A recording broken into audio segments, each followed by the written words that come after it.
What's up? What's up? What's up? What's up? Greater Life students, how's it going, family? How's everyone doing? Hi, of course, my name is Minister Isaac Brown.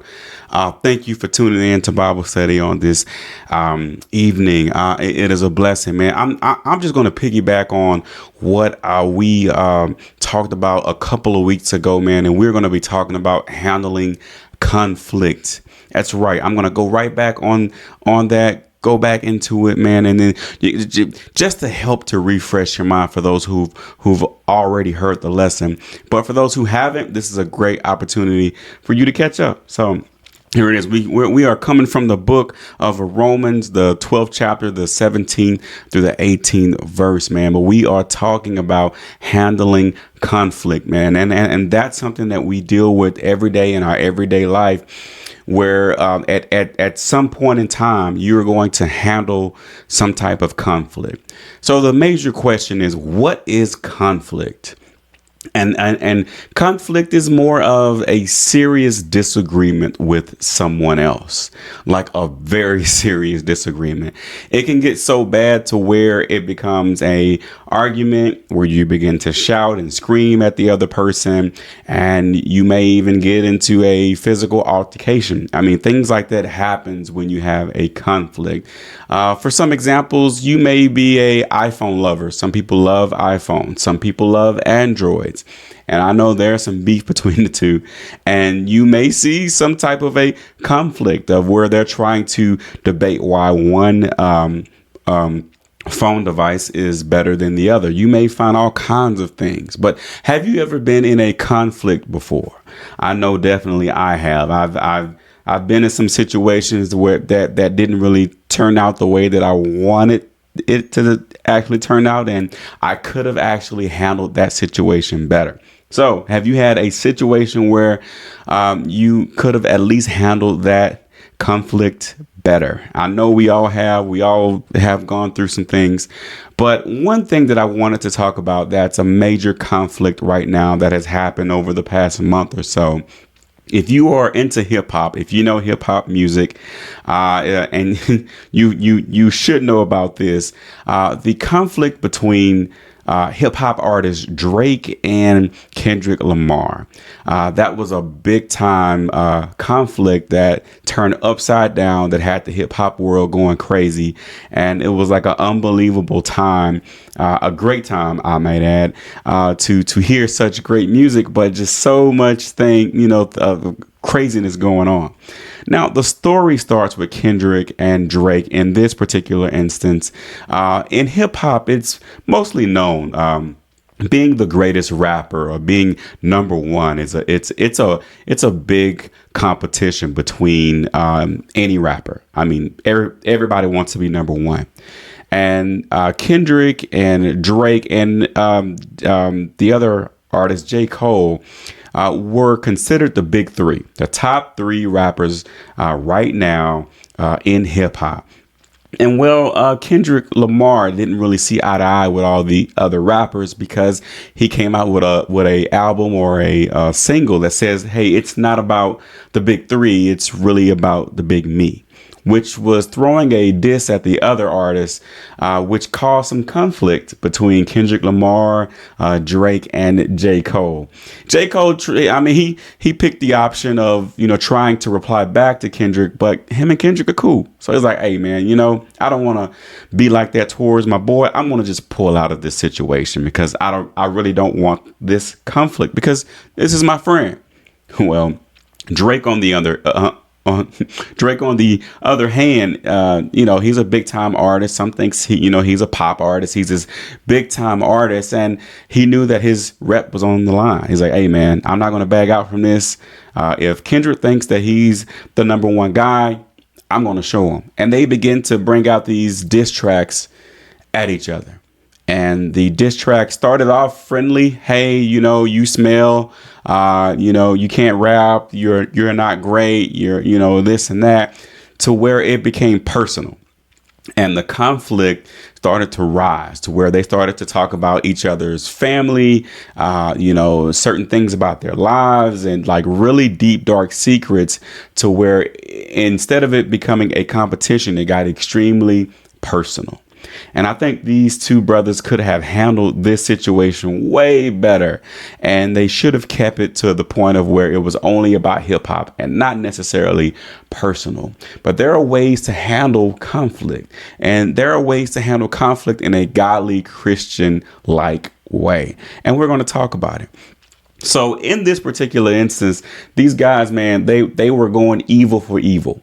And you know, some people out there, you have some friends out there who want to get back at the person who said something to them, or it may even be you.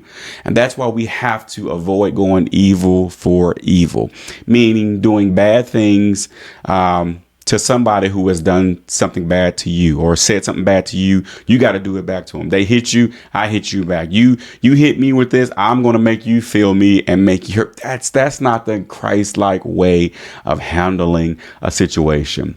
When you go to the book of Romans, the 12th chapter, the 17th through the 18th verse, it reads, "Do not repay anyone evil for evil."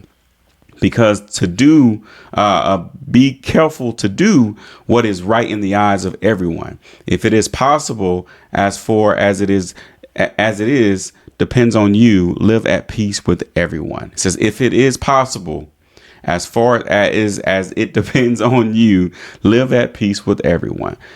Don't do evil for evil, y'all. We should consider, or not even consider. We should be at peace with people. We should show peace. We should show that love. But one thing about conflict, y'all, we have to understand exactly what it is. Conflict is personal ambitions, y'all. It's that strong passion that you have about a particular thing. You know, it's often a conflict arises from a clash of ambition and big time desires. You know, as we look in the book of James 4:1, which discusses how desires can lead to disputes, we have to realize that we have to focus on peace. You know, we have to focus on being Christ-like. And there are some things that Drake and Kendrick could have resolved if they would have just sat down and kind of or just stuck with the hip hop part of it. Another thing that is a source of actual conflict is pride. Pride and ego, y'all. I know a lot of people, you probably know a lot of people that have pride and ego. That pride, man, it will destroy you. Having that ego of thinking, hey, it's all about me. I'm the man. I'm the woman. I gotta be able. It's me. It's my reputation on the line. I'm the number one. I'm the big this. I'm the big that. And that can lead to destruction, y'all. Pride leads to conflict, right? In the book of Proverbs 13:10, it says pride leads to conflict. It says, but those who take advice are wise. Take advice, man, from wisdom. Listen to wise people. Take in advice from people who are older than you, people who have gone through different things, because wisdom is everything, y'all. I mean, just going through certain things in life and listening to people who have gone through what you are going into helps make you smarter. Because you know what to expect next. You know what's coming. So listening to people carrying on that wisdom. I don't think Kendrick and Drake had people in their ears telling them, hey, dude, I think you need to stop this. This is something that's not safe.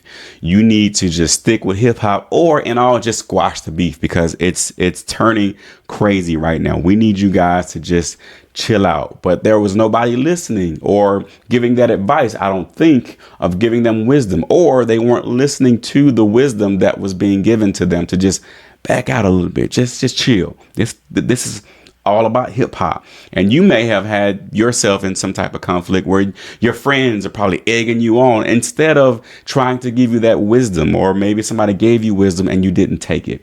So next time you get in a conflict, look to those around you who may have been through certain things similar to what you have been into, and take that wisdom. And I'm sure it's going to be something positive for it. But again, y'all, we must take advice, but we must live the Christ-like way. And we have to focus on being peacemakers.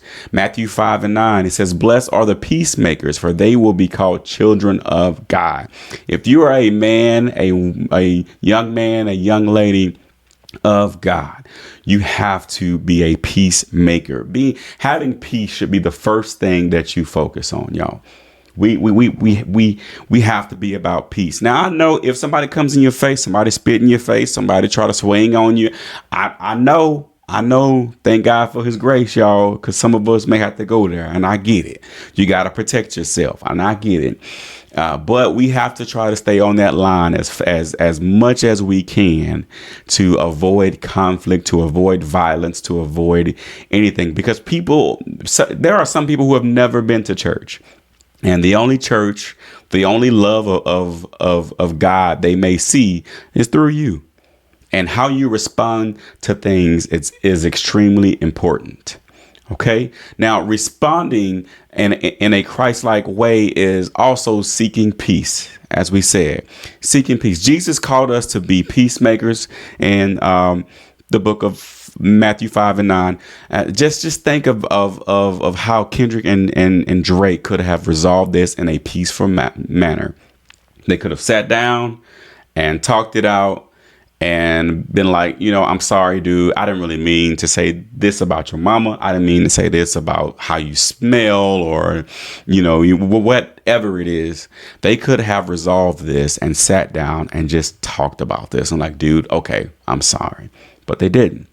Another thing that we have to focus on biblically on conflicts is forgiveness. We got to forgive people, y'all. I know it's hard. I know some people say I'm going to forgive and not forget. But you need to forgive people, man. And that's a hard thing for some people. The book of Ephesians 4:31 talks about that. It says Christ urges us to forgive, y'all. Forgive. Discuss the importance of forgiving, y'all. And it's very important to actually talk about that. But we have to forgive, y'all, because if we don't forgive, that person always has that part of us, and we don't want that, right? We want to forgive them as Christ forgives us. We've done certain things in our life, man. We have made some bad decisions, some bad choices. We have all sinned, and Christ continues to forgive us. So if Christ can forgive us, we can be like Christ and forgive others as well. But I really think that Drake and Kendrick should have sat down and communicated. Communication is a very key thing, man. Ephesians 4:15 talks about that.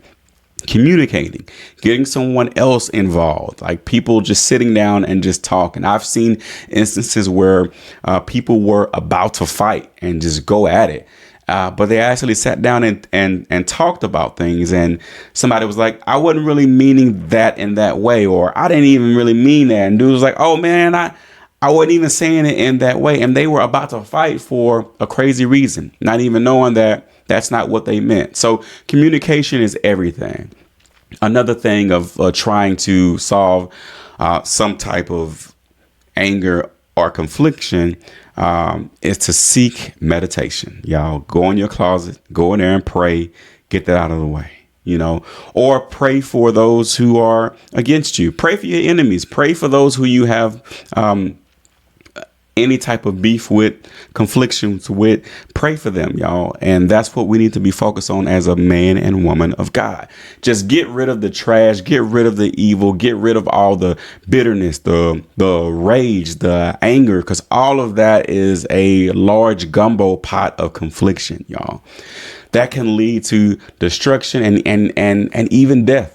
For some, as you know of Tupac and Biggie and some other instances where confliction can turn into extreme beef and, as I said, death. So we have to make sure, y'all, that we are living a Christ-like manner and we are living like Christ, y'all. And we have to strive, y'all, to be at peace with people when we have conflict and just sit back. Sometimes you may have to think about it, but we have to be the example. Now, I hope Kendrick and Drake can find a way to come together to resolve this and maybe squash the beef.